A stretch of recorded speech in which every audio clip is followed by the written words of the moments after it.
Hey guys, welcome back to my channel. It's your boy Jamsis, and we're back again with another League video, but we're playing more support this time. Like, I don't actually queue up for support because I find support Seraphine kind of boring because, like, all you're really doing is pressing double W and you just print freelo, which, I mean, you know, it's not the worst thing, but it's like kind of on the boring side. But since we're autofilled, we might as well make the best of it. I haven't actually played this before because I generally like playing APC because it's a lot more fun to be the one doing the farming, you know? But we'll see. We obviously banned Pike because like that's just unplayable as Seraphine, unfortunately. And yeah, we're gonna skip into the game. Our comp isn't that bad, but it's very annoying how the League client doesn't align people up by roles anymore.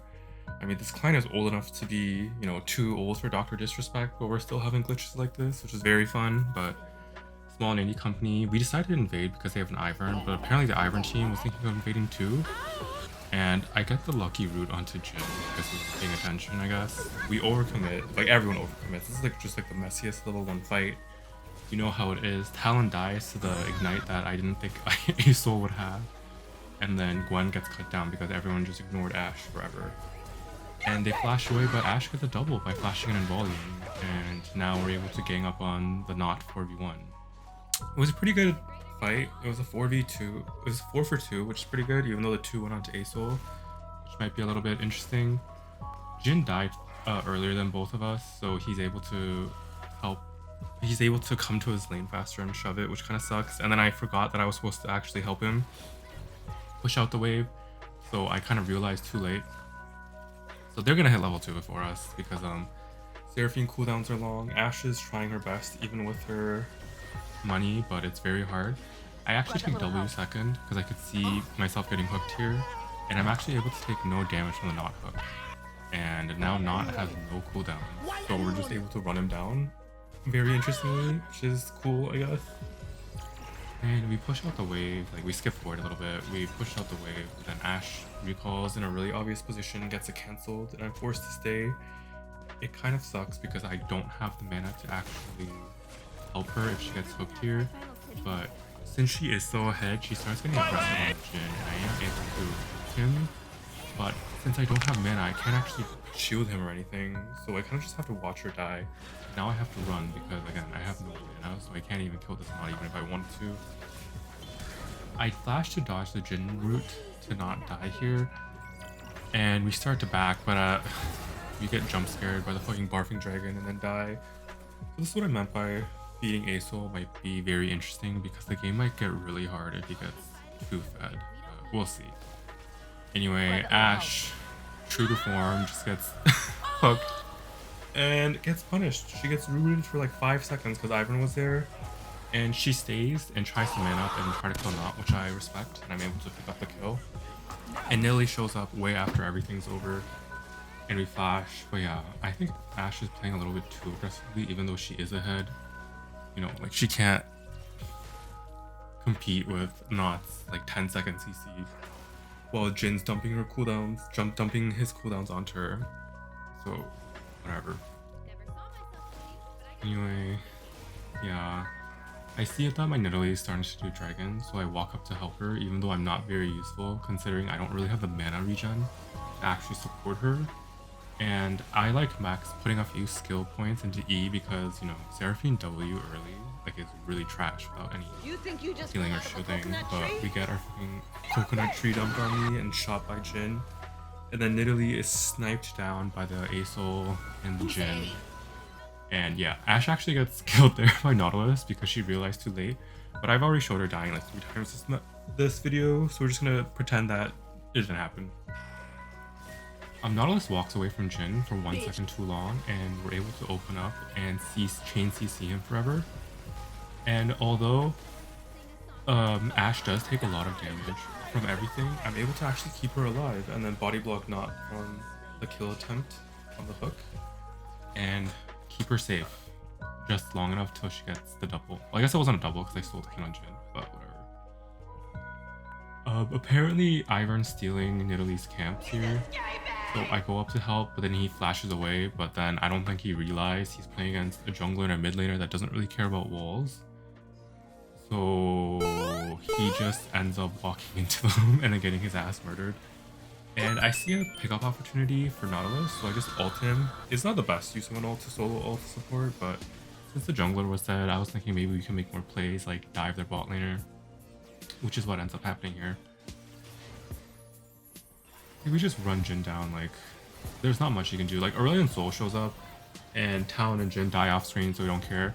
But this is actually a 3v1, and with my E, I'm actually able to stun him. So I was actually really confident that we were able to kill him right before he kills us, even though it ends up being a little bit closer than I would have liked. But I can definitely see why people really like this build. It's really strong. Like with Guardian and Double W, you can literally shield someone for like 1,000 health with all your items. And Moonstone just bounces so many times because it bounces the shield applied by your W 8 times and the heal 4 times, which is like kind of disgusting.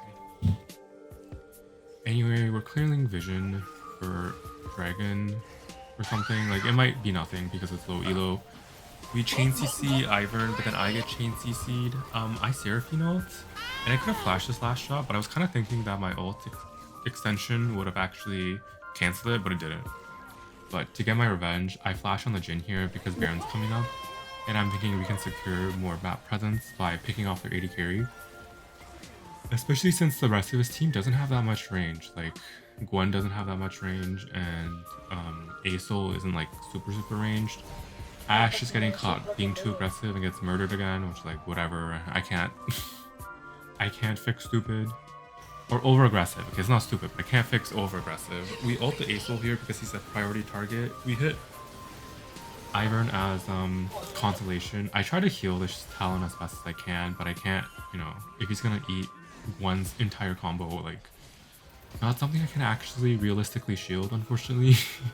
I don't even think Lulu will be able to save from that, funnily enough.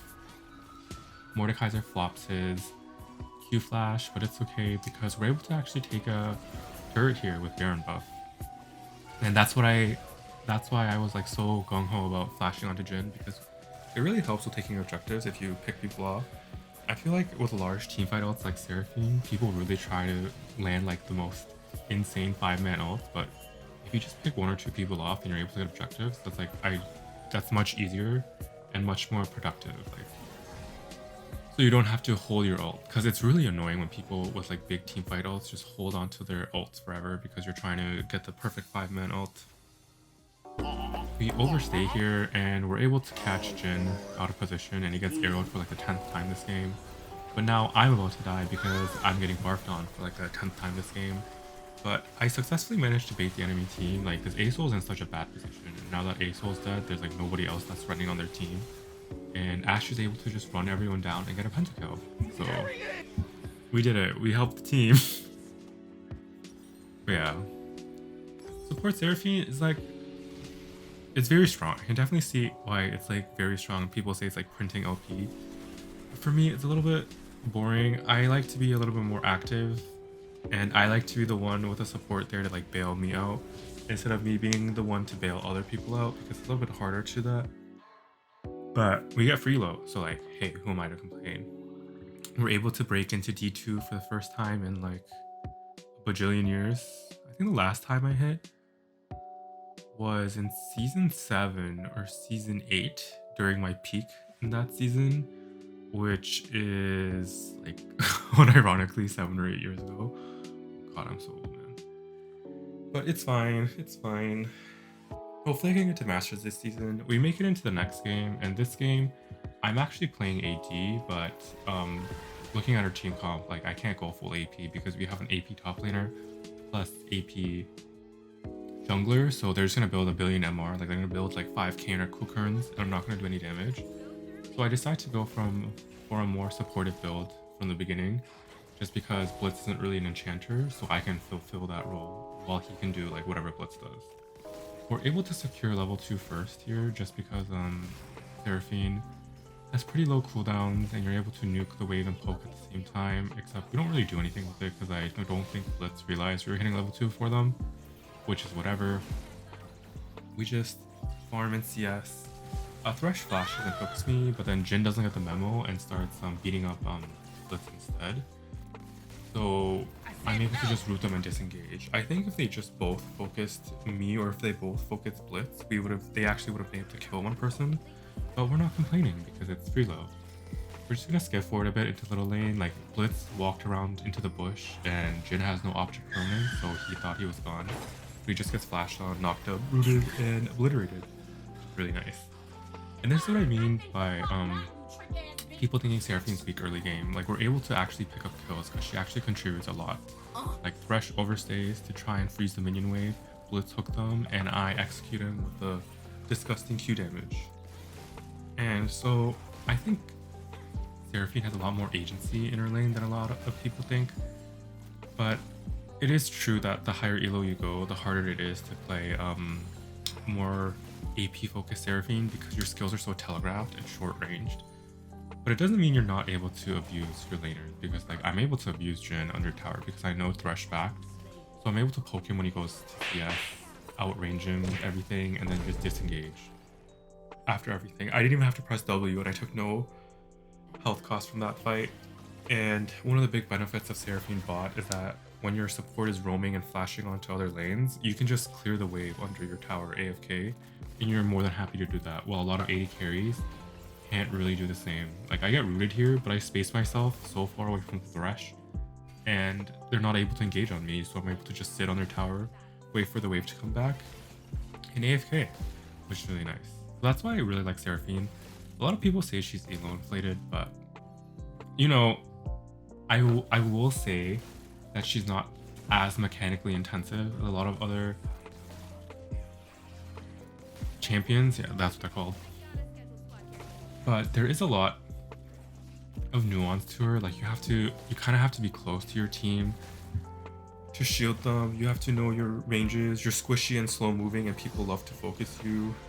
So I guess like it's definitely more macro. Like it's more about like positioning and stuff, and less about like executing the perfect combo under stress, because you can just press your ult on like whoever's in front of you, which is nice. But yeah, they leave, so I'm able to push the wave. Like this is what I mean. Like Blitz hasn't been in the lane for like 3 minutes and I'm unbothered. I don't really care. Blitz came back, so I'm able to look for a play, except the play is getting hooked by Thresh under tower and then getting murdered. I think I flashed too late here. I could have lived if I flashed earlier, but I was trying to be greedy and try to get as much damage onto Jin and cancel his ult, which kind of sucks. But it's fine, because Seraphine, one great thing about Seraphine is that she's low eco. A lot of these AD carries, they do not function when they are behind. Like, can you imagine like a Samira that's behind? She's gonna be the most useless unit ever. But Seraphine, you're able to make plays off of your team, you're able to shield your bruiser that's overpowered and one-shotting the enemy team, and you're able to CC and follow up. I mean, Blitz takes all the credit, but I think I did a lot there, like I'm not gonna lie. I'm the one that stunned Jin and shielded him. Hello. We roll him up mid for the tower.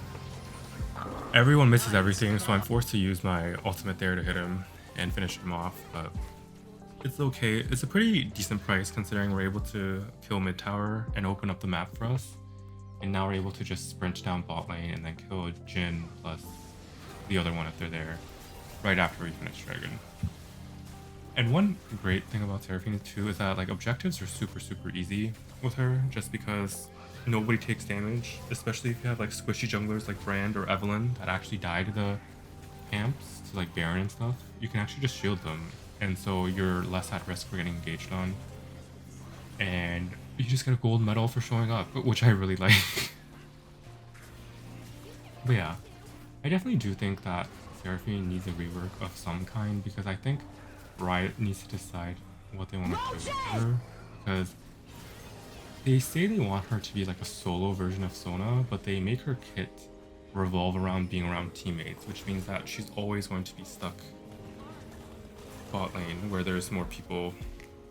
You're not supposed to take the inhibitor here because it just lets the wave push into them for free and it lets them scale.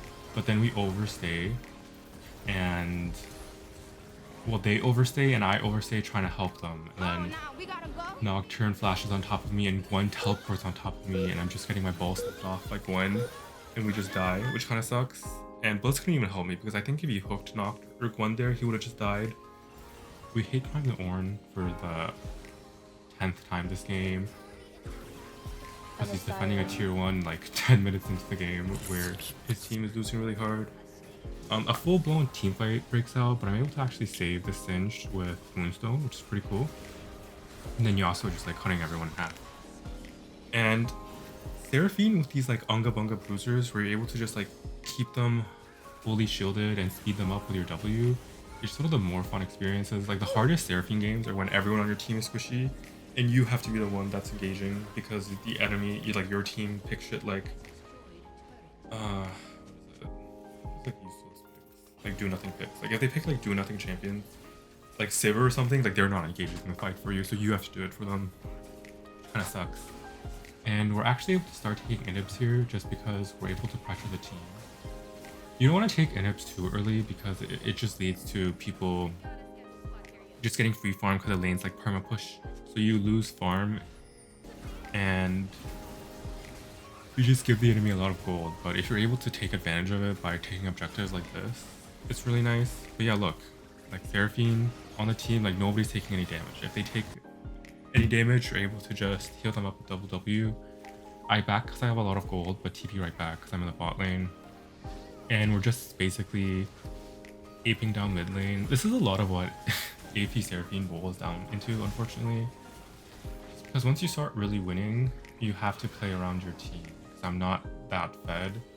And I didn't really go like an AP carry build. Like I know there's the Conqueror plus Blackfire Torch build, but it's not my favorite unless I know I have like a front line that I can rely on. And in solo queue, you can't really depend on your team doing what they're supposed to do. You kind of have to have a lot more of agency, I should say.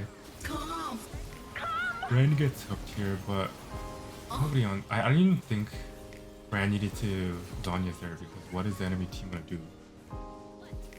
Like, we're tanking tower shots, we're taking a bunch of skill shots, so my team is just not taking damage. Except for Brand, I guess, because if you want to eat everything, that's not killed. Yasuo goes in and gets killed by Jhin, which is pretty surprising, but we're able to save the Brand by rooting this Gwen. But then we don't save him because it one kills him anyway, but I just ult to disengage. It kind of sucks to use your ult to disengage, but I'm the only one that has Baron buff left after Blitz dies, so I just have to make sure I can preserve Baron buff in case we want to push there. But yeah. Seriously. I definitely hope I can hit Masters this season on Seraphine, and then I'll focus on learning more exciting champs, because there's like a few people that I actually want to learn. I really want to learn Hui, and I want to learn Aphelios. Maybe not Aphelios though, I'm a button masher. Jhin is defending a tower that isn't there, so he just dies. Like I don't understand why a lot of people do this, but like they try to defend things that aren't there and they get caught out and die because nobody else is defending the tier 3 that fell in the last push. Nocturne jumps me with his ultimate, but I'm able to just survive because I shield myself for 1000 health and I just run around like a chicken with its head cut off, shielding my enemy, shielding my team, and we're able to win. But yeah, that's it for the video. If you like what you saw, please like and subscribe, and I'll catch you next time. I didn't get an honor, what the fuck.